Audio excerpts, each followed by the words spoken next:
The nation's voice, Bharat Today News.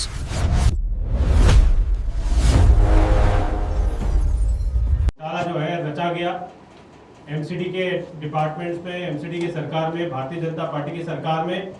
लेकिन जब आम आदमी पार्टी की सरकार थी, उस समय आम आदमी पार्टी की सरकार ने हेल्दी कंपटीशन किए ताकि ज्यादा से ज्यादा बिडर आए, ज्यादा से ज्यादा जो है रेवेन्यू कलेक्शन एमसीडी के पास आए, सरकार के पास आए, जनता के ज्यादा से ज्यादा काम हो, ज्यादा से ज्यादा टैक्स कलेक्शन हो। इसके लिए आम आदमी पार्टी की जिस समय सरकार थी, उस समय आम आदमी पार्टी ने एमसीडी, जब ये टेंडर आम आदमी पार्टी के सामने आया, उस दौरान हमने ये क्लॉज जो है 122 लेन का सिंगल कॉन्ट्रैक्ट का 2 साल का क्लॉज जो है वो हटा दिया था।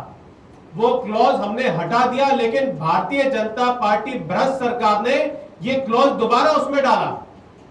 और जब ये केस जो है हाई कोर्ट में गया, तो हाई कोर्ट में भी एमसीडी ने यही बोला कि ये हेल्दी कंपटीशन के क्लॉज जो है हटना चाहिए। लेकिन भारतीय जनता पार्टी का इतना दबाव था इस टेंडर के लिए, इतना करोड़ों का इसमें घोटाला है, इतने पैसे खाए गए कि जानबूझ के इस 122 लेन के क्लॉज को इसमें डाला गया ताकि ये सहकार ग्लोबल जो पिछले 5 साल से एमसीडी में टोल प्लाजा चला रहा है, ऑलरेडी 5 साल से एमसीडी में टोल प्लाजा चला रहा है, और टैक्सीडेल जो इसकी सहयोगी कंपनी है टैक्सीडेल, वो वहां पे जो पीछे का बैकएंड का वर्क होता है वो मैनेज करती है।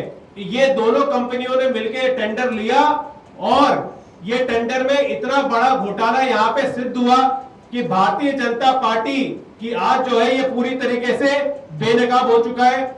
और जब हमने ये क्लॉज जब ये हटा दिया, तो भारतीय जनता पार्टी को ऐसी क्या जरूरत पड़ गई ये क्लॉज को ऐड करने की।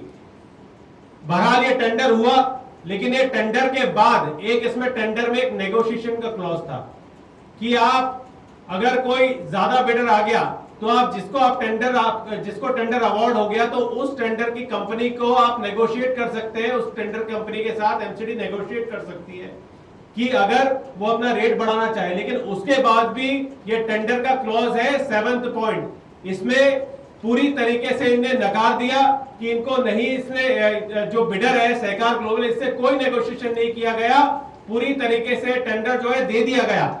इसके इतने आनंद फानंद में टेंडर दिया, उसके एग्जांपल में देता हूं। जिस दिन स्टैंडिंग कमेटी का चुनाव था, स्टैंडिंग कमेटी के चुनाव के दिन जिस दिन सत्या शर्मा चेयरमैन चुनी गई, फूलमाला हार उन पे डाली गई, उसी दिन ये घोटाला जो है उस पे सील ठप्पा कर दिया गया, एलओए उसी दिन इशू हुआ। अब इसमें जो निकल के जो बिडर आए, वो सबसे बड़ा बिडर जो था वो Shri Sai enterprises developer private limited, Asami road carrier private limited. ये जो बिडर था, इसके पास इसने जो बिड किया वो 5500 करोड़ रुपए का किया। लेकिन एमसीडी की चालबाजी ने किए, इस व्यक्ति को बाहर कर दिया गया। इस व्यक्ति को टेक्निकल बिड के नाम पर, जिसे होता है ना कि वो इंटरव्यू में बच्चा जो पढ़ाई करता है तो बड़े अच्छे नंबर लेके आता है, लेकिन जैसे इंटरव्यू में जाता है तो इंटरव्यू सेटिंग से फेल पास का जुगाड़ होता है, नंबर कम कर देते हैं। ऐसे ही एमसीडी की चोर मंडली ने बैठ के, भ्रष्टाचारी सरकार ने बैठ के इसको बाहर कर दिया। और बाहर करने के बाद जो कॉन्ट्रैक्ट दिया गया, वो दिया गया ये सहकार ग्लोबल लिमिटेड पर कितने में दिया गया? 4820 करोड़ रुपए में। 5500 करोड़ का बिडर को छोड़ दिया, 4820 करोड़ के बिडर को टेंडर दे दिया। ऐसा कारनामा अगर कहीं हो सकता है तो भारतीय जनता पार्टी की रेखा गुप्ता जी की सरकार की एमसीडी के अंदर ही हो सकता है कि जो एमसीडी दर दर की ठोकरें खा रही है, जिसमें पैसे नहीं है, उस एमसीडी को 680 करोड़ रुपए का चूना लगाने का काम किया या किकबैक लेने का काम किया। यह भारतीय जनता पार्टी, ये वही कंपनी है जो सहकार ग्लोबल है, जो अभी पिछले 5 सालों से एमसीडी का टोल कलेक्शन करती है। और हमारे लीडर ऑफ ऑपोजिशन ने जो अंकुश नारंग जी हैं, उन्होंने इनको बताया कि भाई आप एमसीडी को नुकसान मत पहुंचाइए, आप एक अपनी मन पसंदीदा कंपनी को फायदा पहुंचाने के लिए, उससे फायदा लेने के लिए आप क्यों एमसीडी का रेवेन्यू लॉस कर रहे हो। ये बड़ा भ्रष्टाचार खुलासा किया।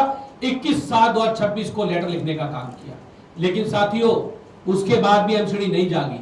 हमने बताया ये चोर कंपनी है, ये कैश में टोल कलेक्शन करके एमसीडी को रेवेन्यू लॉस करती है।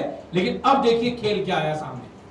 अब खेल जो सामने आया है आप सुन के हैरान हो जाएंगे कि अब इस कंपनी के ऊपर एक एफआईआर दर्ज होती है सांजापुर में, और इस कंपनी की इस एफआईआर के आधार पे आप सोचिए, इसके आधार पे 19/7/2026 को इस पे एक एफआईआर दर्ज होती है।